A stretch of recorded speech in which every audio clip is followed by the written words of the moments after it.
So, you're opening your first shop. That is awesome.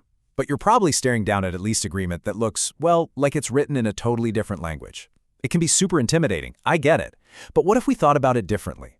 What if that document wasn't a scary list of rules, but the actual blueprint for your business's new home? That's what we're going to do today. We're going to demystify this whole thing piece by piece.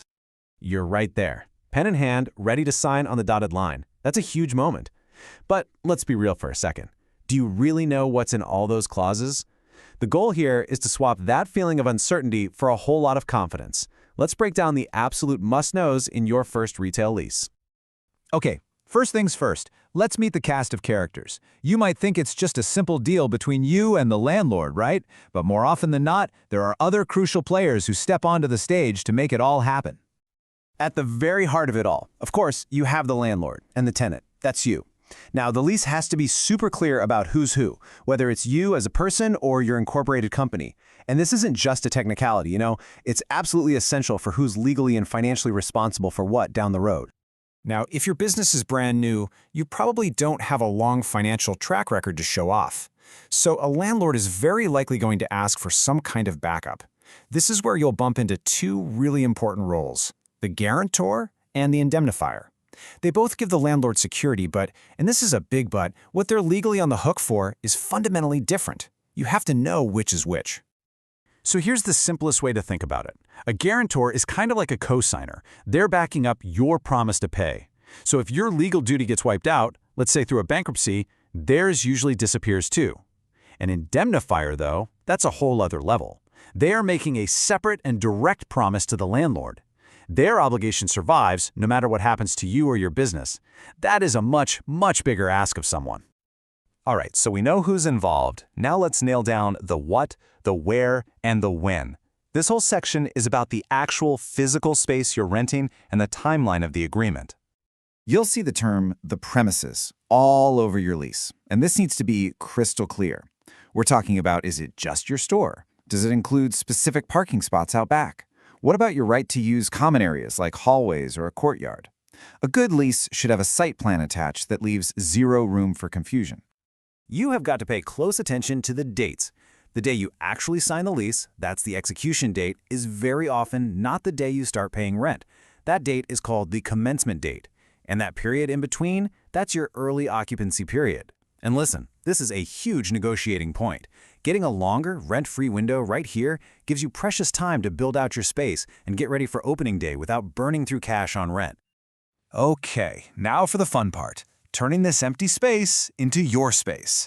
But hold on, before you start picking out paint colors or planning where the counter goes, you really need to understand what the lease says about fixtures and improvements. Think of it like a partnership.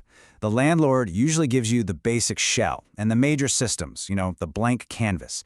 Your work is all the stuff inside, the design, the cool lighting, all the things that make the space uniquely yours. Just remember, pretty much everything you plan to do is subject to the landlord's approval first. All right, write this one down. Trade fixture. This is a term you absolutely have to know. Generally speaking, under the law, anything you physically attach to a building becomes the landlord's property. But a trade fixture is the exception to that rule. It's something you install that's essential for you to actually run your business, and the law says you can usually take it with you when the lease is up. Here's the perfect example to make it stick. Picture a barber shop. You know those specialized sinks they use for washing hair? Those are trade fixtures. The barber needs them for the business so he can take them with him when he leaves. But what about an identical sink in the customer bathroom? That's just a regular fixture. It's for general use and it has to stay with the property. See the difference?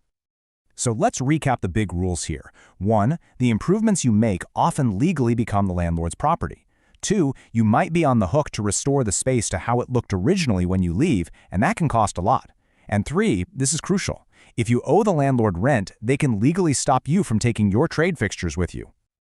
Okay, let's talk about everybody's favorite subject, money. When you see the word rent in your lease, I need you to understand that it is almost never just one single flat number. It's time to break down what you're actually paying for. So your total monthly payment is usually two main parts. First, you've got your base rent, which is that fixed price for your specific unit. But then, you've got what's called additional rent. It's often called common area maintenance charges, or just CAMs for short. And this covers your share of all the upkeep costs for the entire property. So, what exactly are you paying for in these CAMs?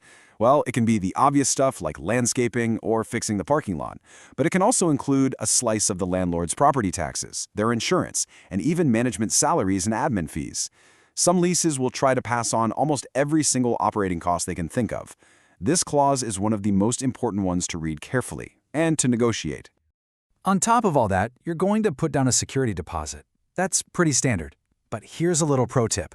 Make sure there's a rollover provision in the lease. This little clause is a big deal because it makes sure that if your landlord sells the building, the new owner is now legally on the hook for giving your deposit back to you when you move out. We've covered the people, the place, and the payments. So now we have to talk about the tough stuff. What happens if you can't pay? What powers does a landlord actually have if you, the tenant, don't hold up your end of the bargain? If you don't pay your rent, the landlord typically has 4 main moves. They can sue you for the money you owe. They can terminate your lease and evict you. They can try to find a new tenant and then bill you for any rent difference. But that fourth option, that's the most severe one, and you definitely need to know about it. And that is the landlord's right to seize and sell your property to cover the unpaid rent. Now, this is not something the landlord can just do on their own. We're talking about a serious legal process. It has to be carried out by a civil enforcement bailiff. And you have rights. You'll get notified, and there's a mandatory 15-day waiting period for you to either pay up or formally fight it in court. You know, after hearing all that, it's pretty easy to see the lease as this adversarial us versus them document. But really, the best way to look at it is as the foundation for a business relationship. A clear, fair lease prevents problems down the line and really sets both you and your landlord up for a successful partnership. So I'll leave you with this question to think about. Is your lease a rule book that you should be afraid of, or is it a blueprint for a partnership that you're about to build? The words on the page don't change, but with the right knowledge, your whole perspective on them can. So go into it with confidence and make it the foundation you use to build your dream. Thanks for joining me.